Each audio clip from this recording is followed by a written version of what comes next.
Hey, good afternoon, everybody. This is Al Richards and Lori Warburton with The Other Side of Addiction.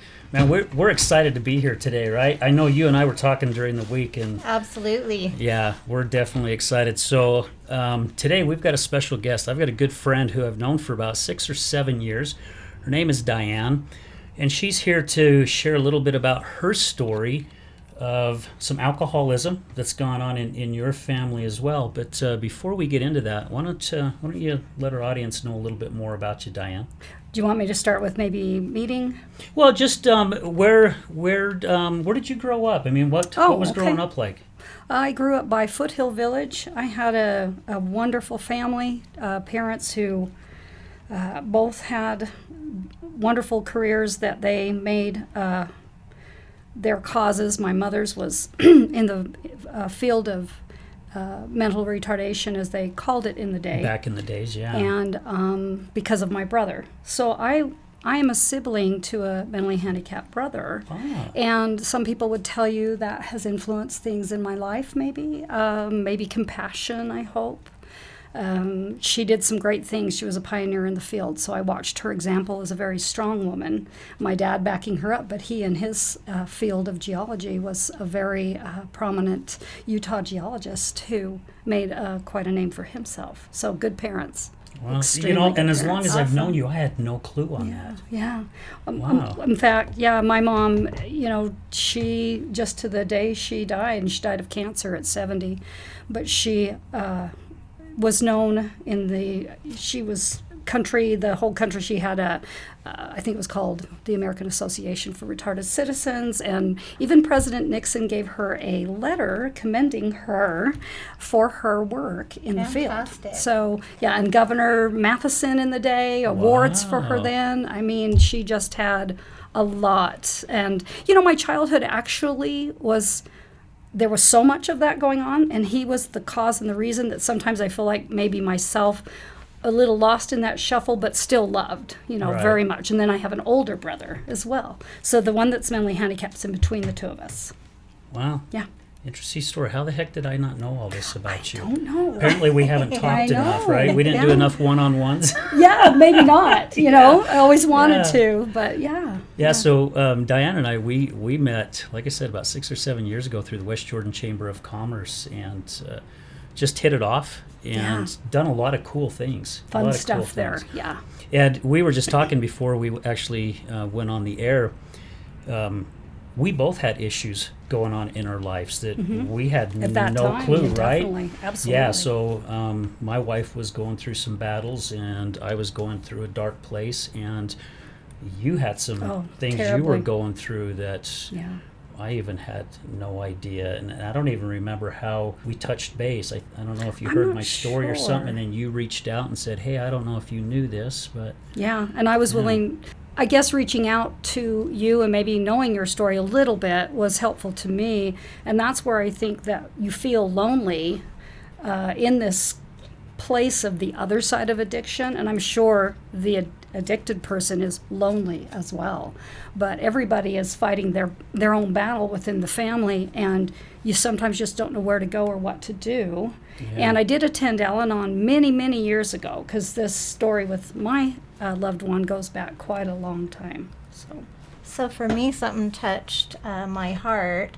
I lost my mother to cancer as well at age 71. Mm-hmm. And that's kind of when my life started taking a downward spiral. So when you mentioned that, it's funny the different things that people are trying to come to grips with, but then not talking about because they don't want anybody to know their weaknesses or what's going on behind closed doors. So that's right. I can definitely have my heart with you on that and relate to your struggles and all of that. So thank you. I'm so blessed to have you here today. I'm excited that you chose to come and share with us, because it's not always easy to go back and reminisce on some of these things, and so we really appreciate I'm glad to be here. Yes. Yeah, we're definitely grateful to have you. So your loved one, I mean, you have known each other since you were, what, 14 or 14. 15 14 years old. And so I've shared the story before that my wife actually started drinking around that age, around 14, 15 years old. And is that kind of like when things started as well with your loved one? And Al and I were talking just a little bit earlier. I think the best 2 years I spent with is my husband now, but my boyfriend at the time, Right. was between 14 to 16 before alcohol really became an issue. Because in the 70s, he was working in restaurants and the alcohol ran freely to any young person that worked there. They were willing to buy it. That's not something you hear today. That would be not the case. That's how I got it. Yeah. In all honesty, Yeah, it was just not regulated like that. So they actually would come in and say, "What do you guys want today?" from the liquor store. And they could buy as much as they wanted if they wanted to pay for it. So that's when I saw, and I didn't know. This is what's interesting, is until you learn more about how this disease really progresses, you're clueless as to why all this is happening. So, Right, exactly. Yeah. If you don't mind my asking, I was wondering what made you want to come on and share your story with us? That is a really good question, and I felt so alone. So the reason I wanted to share is because when you learn that others have gone through this, and I think, again, too, I learned also about the person who has the disease as well as, it affects you. But you do have to have some kind of understanding, and once you understand that, I think you come to a place of peace. So I like to be able to share my story, that you're not alone, and others struggle every day with this. So, And it takes a lot to speak out, because I believe Lori and I spoke one time on one of our other episodes, the embarrassment.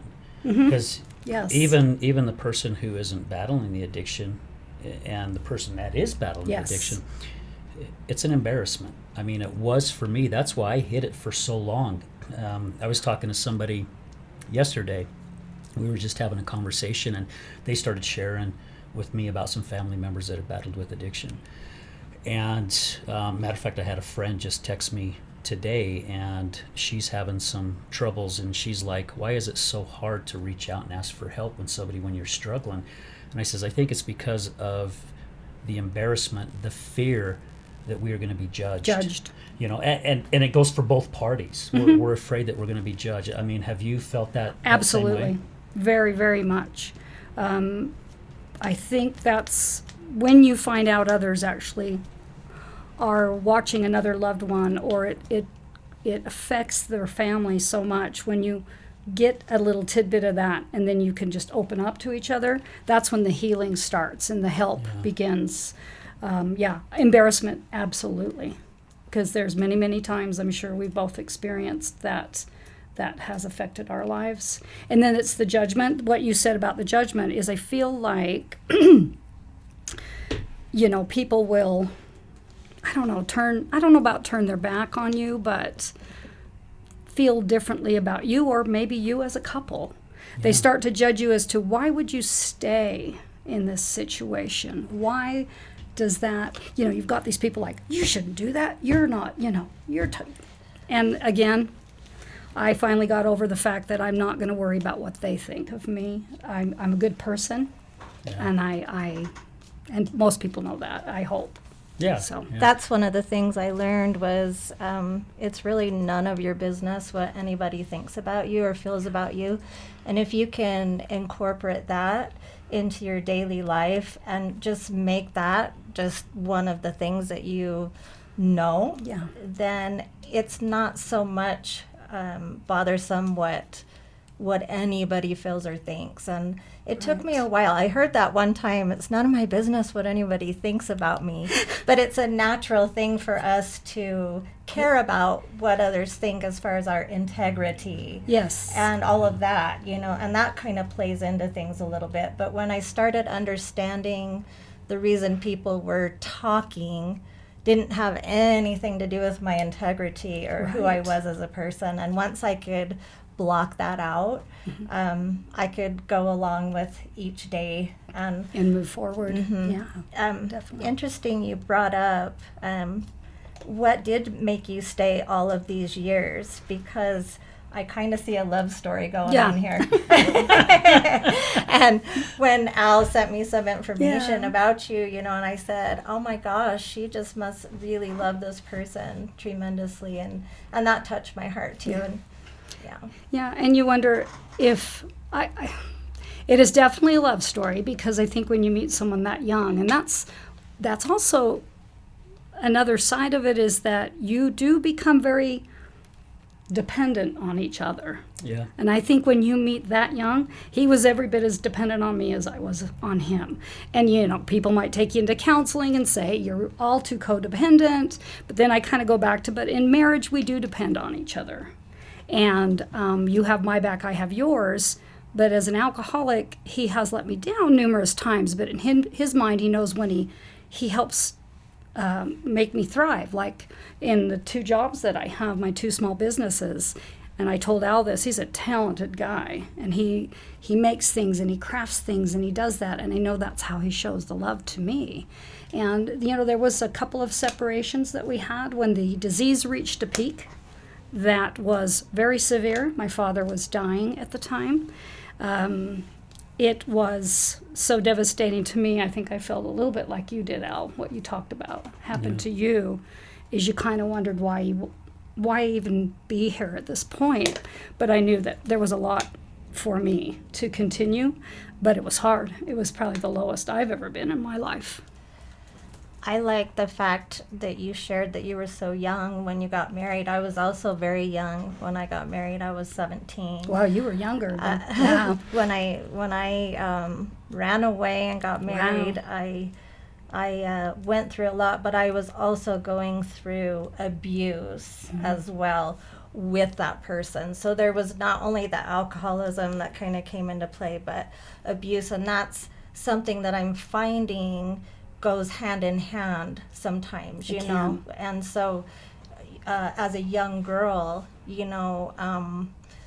don't really know. I mean, I'm cooking my first dinner, macaroni and cheese in 2 separate pans. I don't even know how to cook because I just wasn't interested in that type of thing, growing up. One's got the water boiling, Yeah. the other Yeah. one's got the macaroni. But really, that's when I got my first beating, as a young girl. So, there's different things that come into play. Was there any of that in your life? There was not, and I would say when the disease progressed, all I learned is that you don't try to stop the alcoholic from drinking. That was the biggest issue, is I learned that the hard way. Because then you get a shove maybe, like don't get in between my alcohol, and you learn really quickly that is really not a very smart move. Yeah. So he definitely was a believer in, you don't hurt or hit women.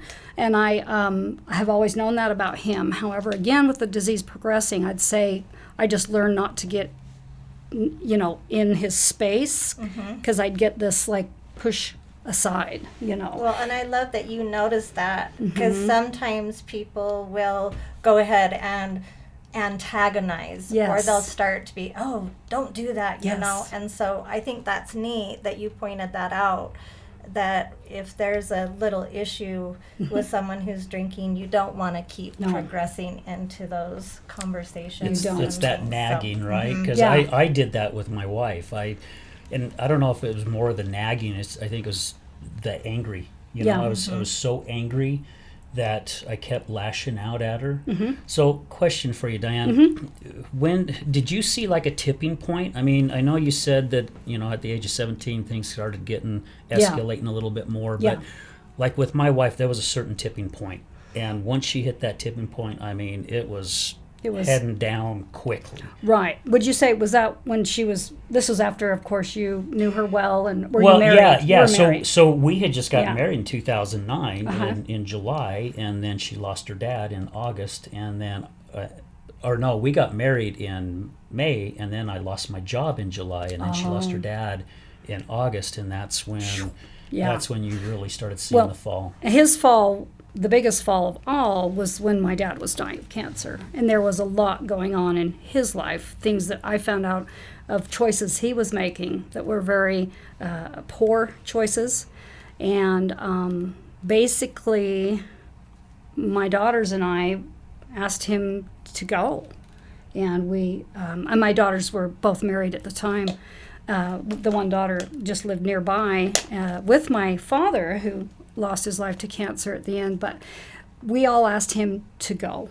And we didn't care where he went because it just had gotten so ridiculous. So I would say that was actually about 2009. That's when my dad was dying. So it's it was interesting. that tipping point. Oh, yeah, bad. the same time, around the same Terrible. time. Huh? Yeah. There's one important thing that you brought up earlier that kind of touched me again, and that was, until you start learning about alcoholism and what drives that person to become this, or why is that so important? And it is because it is a disease. Yes. And it becomes the most important thing to Absolutely. that person. Yeah. More than food, love, Yep. sex, whatever have you. Everything. And It's all that goes to encompassing, the all top powerful. of the list. It does. And so I like the fact that you bring that up, because I wouldn't have known any of those types of things either had I not got an education on that. Yes, And yeah. so I love learning more about that as I go along. Yes. And And my type of personality is when I want to know something and I feel so uneducated, I start studying. So I got online and I got as much information about alcoholism that I could to understand it. I started to learn about it medically, what was going on in the brain at the time. So once I come to that full understanding, and I also had two very key people who helped me. One was an alcoholic himself that was actually my husband's friend at work. Wow. And he finally made a phone call to me, talked to me, and said, let you talk to my wife for a little bit, because she's in your shoes, as where he was, like my husband was the alcoholic. And actually, the best my husband ever did was when that friend and he were at work together. It helped him stay sober, because it was almost a little like his own AA, because he struggles with AA himself, although he does attend. It's still hard for him. But anyway, going back, so I learned from his wife, a nice conversation with her, and then also a cousin to my husband who had been through some things herself, as well as other people in her life that were alcoholics or addicts, and she really gave me an education. So it helped so much. That's to understand. fantastic. Also to learn as well that it runs in families, Yes. meaning, not everyone's going to be an alcoholic, but if you get that gene within your family, I Absolutely. had a couple of people die as alcoholics in my family. I had an aunt who did, and a grandfather as well. Yeah. And then to find out that my son, one of my sons, not the other one, and then me. And so, there's alcoholism Yeah. that plays within the family, and it is hereditary. And it's interesting how that's passed down through Yeah, the bloodlines. absolutely. And not a lot of people, if you don't study that, they don't believe in that. I know. They're just Yeah. saying, just stop, just put it Isn't down. that sad? this It's kind of such a thing. bigger picture than that, the just stop Absolutely. thing. Well, you know? even if it is in the family, because your husband had some people in his Yes. family that battled with alcohol. You don't. I mean, Laura, you had no clue that it was in you, right? I mean, how would you know until? And I don't know if it takes sometimes with people who battle addiction or whatever addiction it is that they battle, but what gets it to that point? Because I've been on other podcasts and I've heard other people share their stories and different things like that, and I remember all of them have said, I had no clue. I knew there was alcoholism in my family, but my siblings were fine. What made it think like I wasn't fine too? And then one day I wake up and I'm living on the streets. I've lost everything. Everything. So, I mean, you don't know, right? Even though it is family and it is in the blood and the Yes. genes. Firmly believe that. How would you know? In fact, as an idea or something I was thinking about with my husband's family, there's 6 children in the family. He has a sister who has she's never chose to drink. She says, I know if I did, I would be an alcoholic. Wow, She good goes, for I her. know that. And he has a brother that never chose to drink as well. I feel like out of the 6 siblings, he'd probably be the one that least you just can pick up on the personality. So, but he still chose that, which is really, his life has been really a great, he hasn't had that factor in his life. But Yeah. all of the others, well, the oldest brother never really drank until later, and he seems to be the only one that I know of out of all of them that can actually have a drink. But the youngest brother, the second to the youngest brother, and my husband have all battled, and the youngest brother died of the disease at 49 years old, and then his aunt at 48 years old. I'm sorry to So- hear that. Yeah, It's yeah. hard. It wasn't too long ago. Yeah, because I remember my mom and dad always kept their wine bottles downstairs in their little storage room. Yeah, and I remember as kids, we used to, if we got sick, we were always making sure that if our moms gave us the cough syrup, would want to make sure that we would watch when they were empty so we could take that out of the garbage. And then we'd go down and get the wine and open it up funny. and pour it in the cough syrup bottle, and then put a little bit of water back into the wine. So you know, there- and So so he in watered June, the wine down. yeah, just a little bit. Well, it was the Boone Farms. Do you Yeah. remember the old Oh, Boone oh, Farms? Boone It was Farms. cheap, and Cheap stuff, and it yeah. gave you a heck of a headache if you drank too Yeah. much of it. Yeah. But I remember in junior high Uh-huh. doing what you mentioned earlier. We'd take it to school and say, hey, look what I got. And it's like, cough syrup? No, it's not cough syrup. Yeah, It's my it's- mom and dad's wine. Yeah. It's Boone's Farm. Popular. And, you'd sip on it a little bit and you'd get that little teeny buzz. And I was fortunate enough to where, yeah, I liked that feeling, but I also didn't want to get to that feeling where I was Yes, out of control. But it could have happened to me just as easy as it it can happen happens to to anybody. Almost anyone, really. So I could be the one, yeah, sure. that you could quick, be on 'cause- that side. Yeah, because you don't, you Yeah. don't know. Yeah. Yeah, because some people get, like a lot of retired people, I've heard the stories over and over. They retire and they kind of lose some purpose and things to do. And I've heard a lot of times they pick up more so then. And that's when it Interesting. becomes a problem. See, I think a lot of time that's when someone will reach for that first drink or, pills or whatever it might be to soothe that you've lost your purpose. Yes. You don't know where you're headed. You just feel like you're spinning around in a circle and drilling a hole in the in the ground. I've been there, done that. You know what just I hanging mean? on to the auger and just going Yep. around in circles. Yeah. One thing I noticed is within myself, if you're battling something and hiding it, and you haven't spoken about it yet, and there's this saying, we're only as sick as the secrets we keep. That's right. And I think that when we're keeping things inside that we don't want people to know, I think that's when a lot of this Agreed. starts. It does. And I just wondered if your husband had anything like that. I mean, you don't have to share that if you don't want, but you know what I mean? Sometimes we're like good sad point. about something and we haven't Sure. taken care of that. That's right. And so we just keep holding on to that guilt and that sorrow and all of this with this fear. Oh no, someone might find this out. And I think I was the one that was holding on. I don't want anybody to find out about him, like you said. But Yeah. for himself, I think when the amount and how much he would drink and when it stepped up in that process, I think a lot of people didn't realize how much it was. Like we had good neighbors down the street who were like family, but they were our friends who knew us well. And she says, I had no idea he drank that much. And this is when the first problem happened when my mother died of cancer. You would see him kind of cycling where it got worse and sometimes better and worse and better. But it was the 2009 where it really peaked. But for me, I think I was the one hiding it, that I didn't want anybody to think that was in my life. Yeah. So, yeah. understandably so. Yeah. Well, and I think too, and I don't know if it was this way for you, but I know it was for me. With us being as active as we were at the time Yeah. in the chamber and knowing so many people, Yes.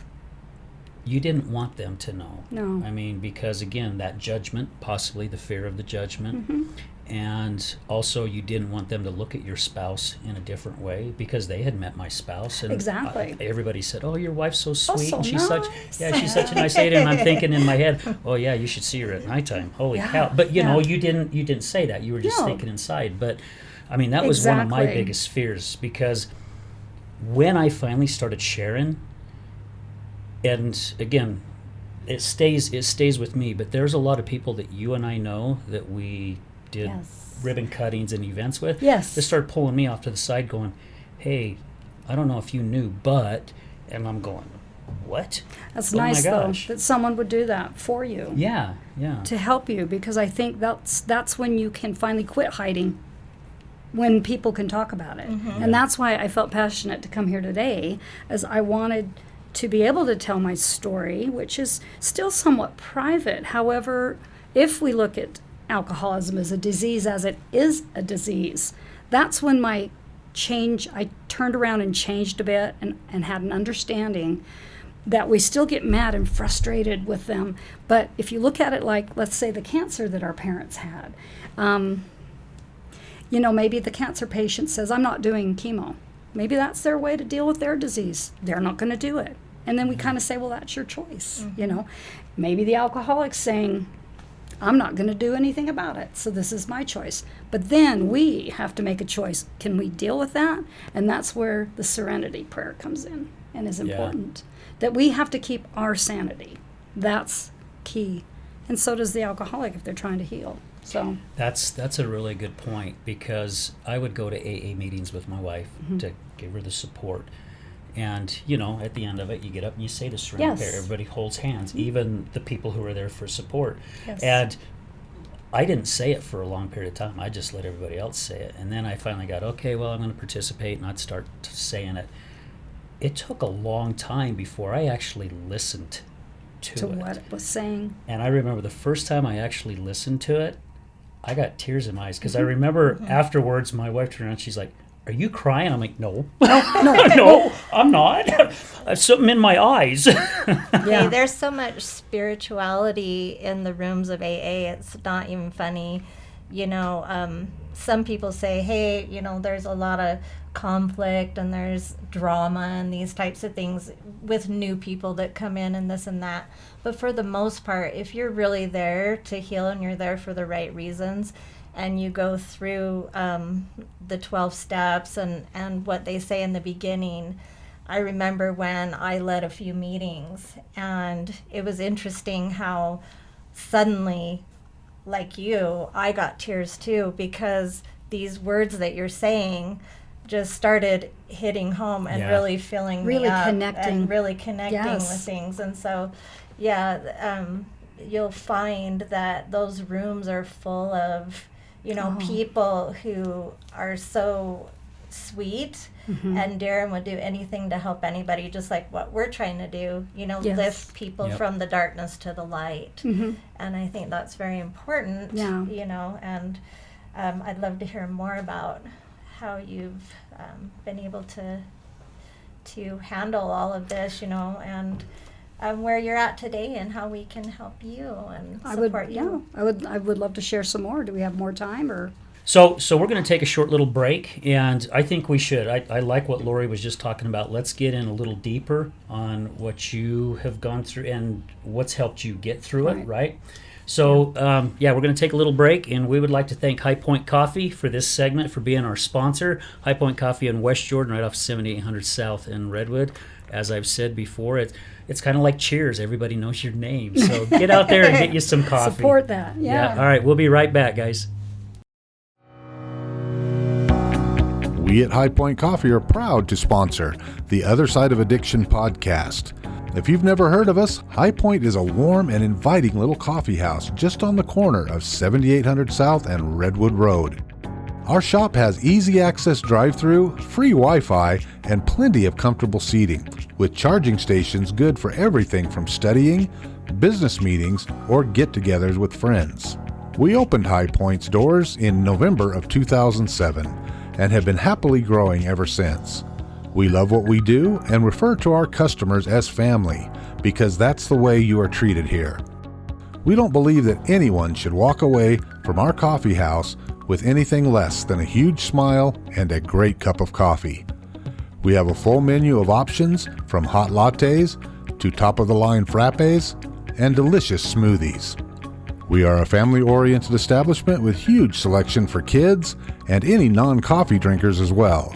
We also have fresh, delicious pastries, homemade breakfast croissants, pretty much anything your heart desires. Come see us at High Point Coffee in West Jordan, on the corner of 7800 South and Redwood. We look forward to meeting you. This is Gregory, owner of Lift Up Concrete, proudly serving the Wasatch Front for the last 12 years, lifting sunken flatwork for both residential and commercial applications. Only fully trained professionals lifting concrete at your residence with the same quality of material and method used at every commercial job we ever do. Don't replace it, lift it. liftupconcrete.net, 801-792-4535. Contact us at liftupconcrete.net, or if you're looking for a complimentary quote, 801-792-4535. Again, 801-792-4535. Again, this is Gregory, Lift Up Concrete Lifting.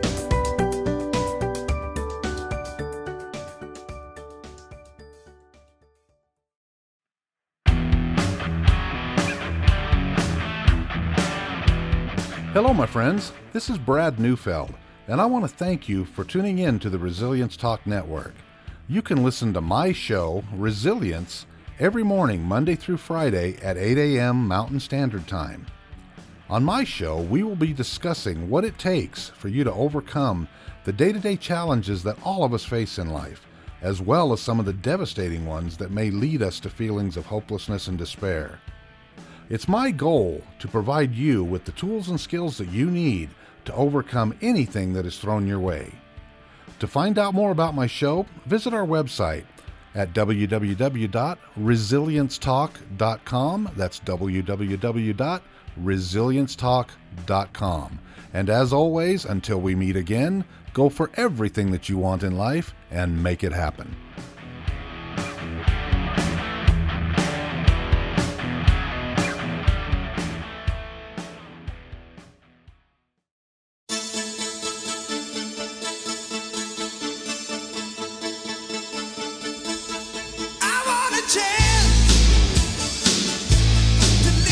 Hey everybody, welcome back to the other side of addiction. We want to give a huge thank you to a new sponsor that we got. Yay, I'm so excited. Awesome. Yeah, so Lift Up Concrete out of Kaysville, Utah. So guys, if you've got settled or sunken concrete, to be honest with you, it doesn't need to be replaced. A lot of times it can be lifted, and it's a third to a fifth of the cost of tear out and replace. I like that. Oh my gosh, A yeah. facelift. It's a facelift for, I love it. Yeah, it's a facelift for concrete. Yeah, so thank you, Lift Up Concrete. We greatly appreciate it. So before we went on break, Lori, you had a wonderful question about Dianne, what she's kind of gone through. You want to elaborate on that a little bit more? I wanted to have her touch base a little more. I know she's got this love story going on because she's been in this for several years and still here.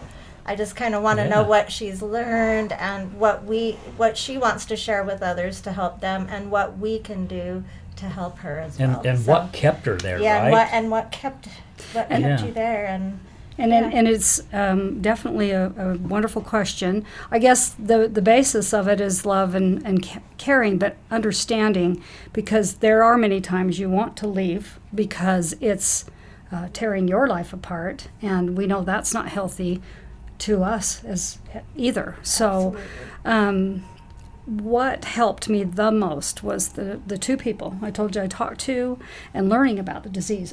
Again, learning about it helped me so much because I understood it as a disease. I learned even when my husband went to rehab once or twice, and he learned what happens in the brain to the receptors, and how when you become an addict, those receptors open up, and when you dead stop, they are screaming. for the drug or the alcohol. That finger thumping on your head, as I always So say. Yeah. that's why it's so hard for them to get so many days behind them, because those receptors are open.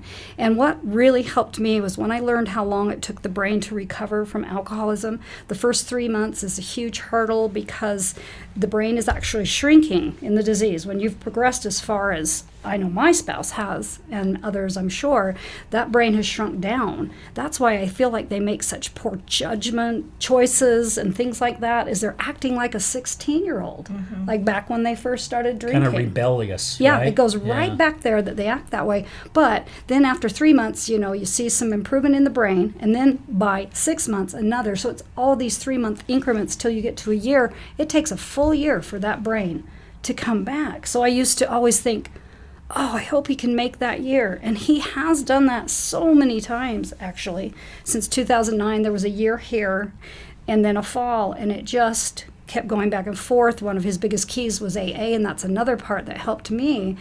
I tried Al-Anon, but for my own personal reasons that I probably won't discuss right here, it didn't quite click with me. But I don't want to discourage anyone else for that. Oops, I think I lost my sound. Did I lose it? Okay. Yeah, I'm the same way. So Okay. I don't want to badmouth Al-Anon because it's helped lots of people. Russ. But again, it wasn't for me as well. Right. I actually benefited more on the days that I did join my husband to his AA meetings. There's a great little group in Midvale that meets at noon. And listening to others like him helped me. I think that opened my eyes. I think that helps the most, really, And also, I found it interesting that you said 3-month increments, right? And then up to a year. But with my own personal self as well, I notice every single year the growth and even taste, smell, all kinds of Wow. things starts coming back. That's interesting. Yeah, and so it's, I think the brain is still healing even up to 3 years. Yeah. So, and then from then on, you kind of just keep growing and going. So, Yes. So Yes. like it's that. interesting Yeah. that you said that, where the brain changes Yes. in 3-month increments, Mhm. right? You see it, the matter in the brain. Do you think the people who started AA planned that right out? Because when your first year, you get a 3-month chip, It's a true. 6-month See? chip, a 9-month chip, and then you get the 12-month. Then after that, you go year, right? I think so, yeah. it goes, I wonder if that's Yeah. why they did that. It's a good question. Good question. Huh. But I just saw it on the that internet. would be one for Dr. Bill. Yes, Dr. Bill. He's the guy. That's Yeah. a good one. I like that. Yeah. It's true. Yeah. We should have Dr. Bill on. Yeah. Well, and I'm just curious how, and it's everybody does it differently, meaning how they try to recover from this or at least get into a place where they feel they can move forward, because you're never fully recovered, you're always recovering. And I fully believe that, because every time I think there's something that was major that maybe this time he'll never fall back, it still doesn't quite connect. When his brother finally passed away in December of 2018, I tell you, I thought that was definitely it. And it was for almost a solid year. And then he had that again. And I don't know if it's all right to touch base on the spiritual end of this. Oh, absolutely. absolutely. Is that okay? We talk all the time on that. So. Yeah. Yeah, it's just cutting out. Okay, Okay. let's, Do you want to? no, it's the connection that goes into that, To this one? Yes. Is it Yeah. this? follow her cord down. Yeah, it keeps going out. Oh, right Yeah. here. Yeah. And push in a little bit more. Yeah, well, Now can you hear? Is that let's it? do this maybe if we go up here. Yeah. Yeah, Is that's that better? better. Mhm. Okay. Much better. So it must be wiggling around in there a little bit. Just start where you left Okay. off. I'm sorry about No, it. you're fine. No. So on the spiritual end of it, and this is definitely something personal, but it's personal. I think spirituality, or whatever you choose, is very private, and in my mind. Now, for others, they celebrate together, and that's awesome. And AA does that. But it's still a very private thing in AA. That's why you stay anonymous. That's why the Serenity Prayer is very powerful, and it's said at the end of the meetings. It is also said at the end of Al-Anon meetings as well, because it applies to all. But anyway, for my husband's sake, he was raised in the culture here in Utah and forced to go to church when he was a young man. It just never connected with him. He struggled with it. So He has the hardest time finding that higher power. And I tried to tell him that we both of us are kind of agnostic, but I have a connection to something that kind of goes back to my dad that I have always loved in his geology, which also he kind of went into the archaeology part with the Native American Indians and some of their spirituality. And I have a connection with that kind of makes me feel like that higher power. He can't feel that. I told him to even take one of the, because my dad had a lot of tools, I guess we call them, and he was known for finding the early man that actually existed here in America, where they kind of used to say that they don't. Well, and he was honored for that in California, but because of that, we used to go out in the field with my dad all the time. And I said, can't you find in a way a nature or something to grab a higher power? No, it's a spirit, and I don't believe in spirits. And he just still struggles with that piece. And I still think that's the connection he's missing. I think so too. I think it's key that when someone actually does have a spiritual awakening, as I like to call it, because that's what happened to me. Until I had that, and this was 6-7 years ago when I had mine, and also I was brought up in the culture, like you said, but I didn't raise my kids that way. I let them choose what they wanted to do. And so my son, who is an alcoholic, recovering, and he almost lost his life about 1.5 years ago, he struggles with that. He hasn't yet found that as well. So I really feel like it is key when someone actually opens their mind up a little bit more to the possibility that there is a power greater than yourself that can restore you to sanity. Right. And that's what happens. Yeah. And it awakens you in a completely different way. I mean, my life changed dramatically, And I'm so happy when people connect that way. And every time I try to, and one man from AA in that wonderful meeting, these people are really good to my husband and really want to see him succeed, as that's what they're there for, to hope to help others. But he said to him, I think you're overthinking it. And I said to him, I really think he's right. You're way overthinking this.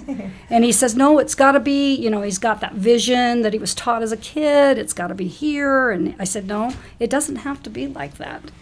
A lot of times, people need it to be scientific. They need this proof. They need these certain things. But that's really not how spirituality works.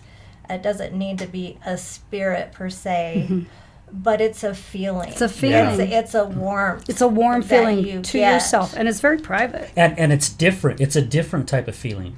Because, Absolutely. I mean, my wife, I'd have to say at least close to 6 times, she'd get thrown in jail or whatever, and then she'd get out and she'd tell me, okay, things are different. I had a spiritual awakening, and I would always say, that's cool, because I've had a spiritual awakening throughout all this, and you know that, Lori, because you've seen a change in me in the last couple years.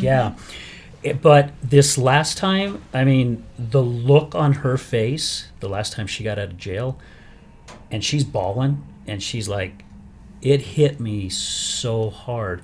And going to a lot of AA meetings and listening to people talk, and correct me if I'm wrong, but a lot of them finally basically got hit in the gut with it. It finally hit them so hard. They're like, I finally realized there is something greater out there. And some of them, actually, I was listening to a podcast on the way over here, and they were interviewing this young kid. And he said he remembered going behind a dollar store and hitting his knees right next to a dumpster and finally telling God, okay, my life's in your control, because apparently I've lost control of it because I can't do this. It's take over. And he said from that moment on, the things that started happening to him, that's what woke him up, because he had hit his knees many times before, never not working. not working. And he said for some reason that night, hitting his knees behind a dollar store right next to a stinky dumpster and reaching out, and how his life changed from that moment on. I mean, yeah. I think that's because he went there with a broken heart and a contrite spirit, and he didn't know where else to go, and he was so humbled at that point and moment. That's a good that, point. That's a good word, by Really the good way. one. yes. Yeah. That's what he recognizes, is that you finally get it. You've humbled yourself. You're on your knees. You're giving of yourself in a way you never really have before. Sure, yeah, you're sorry, or you're this or you're that, but when you get to that point, and then you start recognizing the changes that happen in your life because of that. Yes. That's when you start really getting that neat feeling. Yes. Do you think it's because you finally start giving in? I mean, you really do start humbling yourself and you start giving in, and that's when you really start seeing things? I think humility is huge in recovery. It's huge. And a lot of time, you can't humble yourself because you're afraid. I think that's the word. And you've had something to numb yourself to, that you can go out and act. But it's not really you. Mm-mm. But when you can go out into the world and be yourself and be humble and go in front of people, and even if you shake, like literally Yeah. you keep on doing it. That's humility. And I think for my husband, Helping humility others. has been a struggle. Now, to know him, some people back as teenagers, one of my friends described him as acting kind of arrogant and cocky. And I was telling my daughters that, and they said, that's funny because Dad doesn't really like himself. And I thought, that's what alcohol does. It gives us this powerful feeling, and that's the problem, is I think they have to strip down completely and get just raw and real with themselves, and in order to come up again, they have to a little bit like who they are. And that's what they said. When one of my daughters said that, well, Dad doesn't really like himself. So I thought it was kind of interesting when my friend said that. Mm-hmm. That was their perception of him at the time, and he isn't that really. Not really. That's huge, learning to love yourself, Mhm. forgive yourself. And forgive yourself. And you can't forgive others until you forgive yourself Absolutely. first. Yeah. And I learned that, in my sobriety and the things that I've learned throughout the past 7 years, of my life. So Nice. Let me ask you this, Dianne. You mentioned that you have daughters. Mhm. What was it like? What was it like for them, if you don't mind sharing? No, I don't mind sharing. I feel like when they were really young, it wasn't, the disease had not progressed in a manner that was harmful. In fact, I feel very grateful for that. It was when they were getting a little bit older. My youngest daughter remembers, kind of her teenage years being a little more stressful with the disease. No embarrassment to their friends or anything like that. Years later, maybe after they were married, but not during those years. But the disease progresses so badly, they pass out to blackout, and they don't even know what's going on. And she remembers stepping over him to get her milk out of the refrigerator, and he was in front of it. And she had to try to get the milk out. And I'd have to say, as the youngest, I think she tried her hardest to say, please stop. She'd write him letters. And I had somebody tell me it's the kids that'll get to him, not the wife. The kids will. And it's interesting because it does, but it doesn't. I worry about where that bottom is for him because I've seen so many of them. Mm-hmm. So it's still, and we know it's a daily struggle. But yeah. what do you think he struggles with most daily? He has a temperament very much like his father, who just passed away like 3 weeks ago, and he was geez. 90 Oh.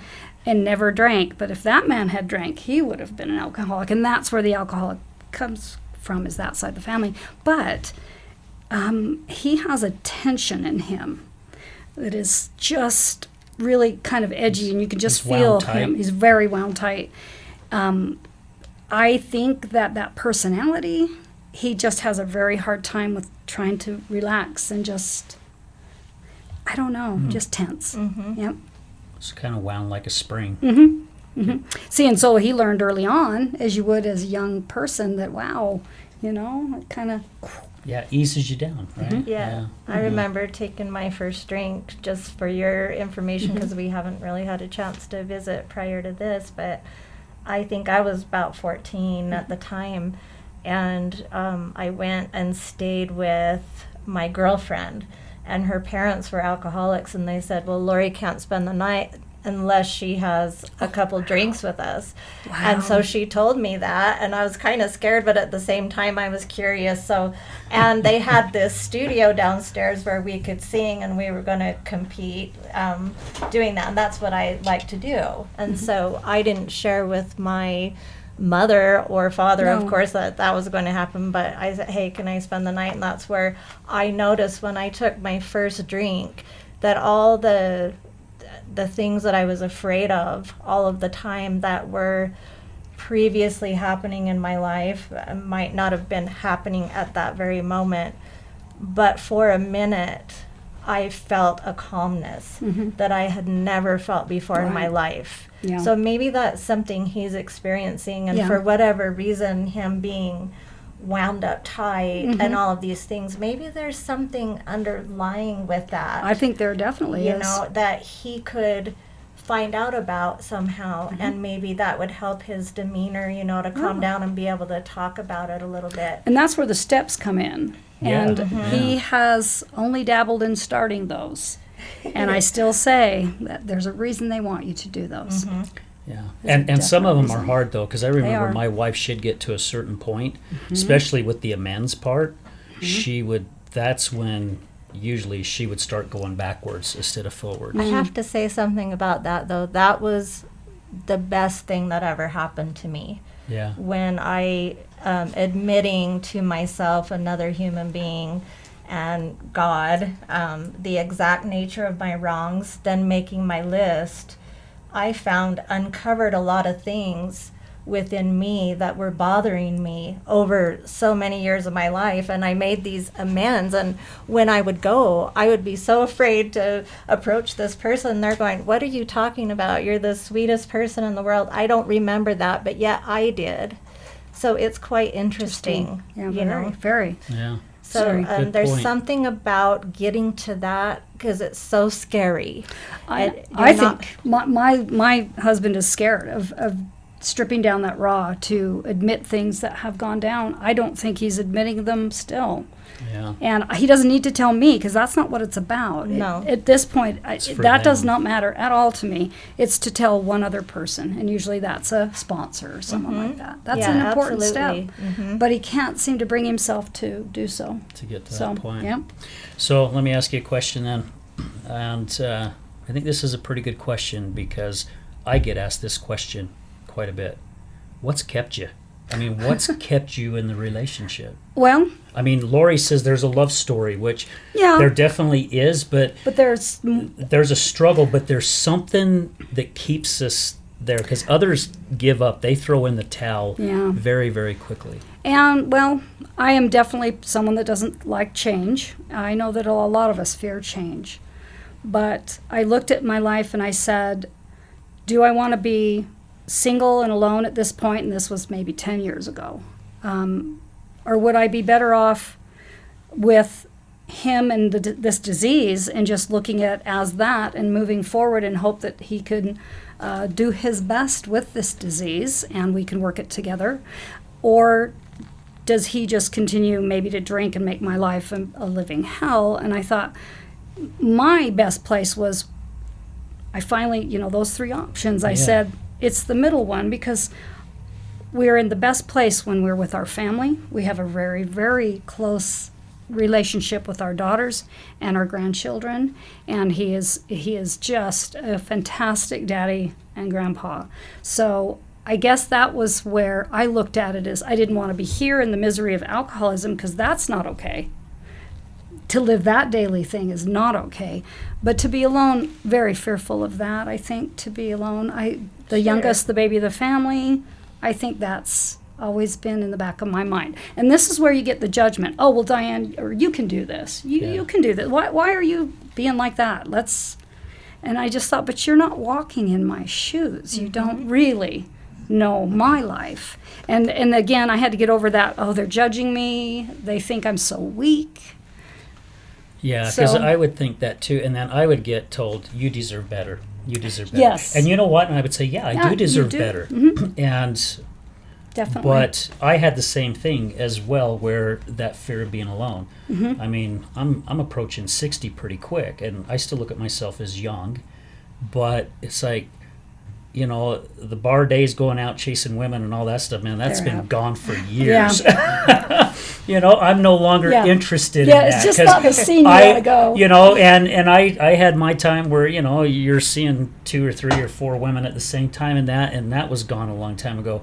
I want somebody that I can come home and talk to. I want somebody that I can lay my Yes. head on their shoulder to, you know, or if I am emotional, somebody that I can, you know, get emotional with, or somebody that I'm there for as well. Yeah. And I had that, or have that still with my wife, you know. So I had that same fear Yeah. too, because and there was sometimes after I kicked her out, I'm like, oh my gosh, I'm so grateful she's not here anymore. Yeah. There's so much peace, and there was peace. There was peace. But after about a week or 2 of her being in rehab or at detox or whatever, you're going, man, I'm coming home and I'm carrying on conversations with myself, basically. I'm talking to myself while I'm cooking dinner. Or, Right. you know, it's like, man, I wish I had somebody to talk to.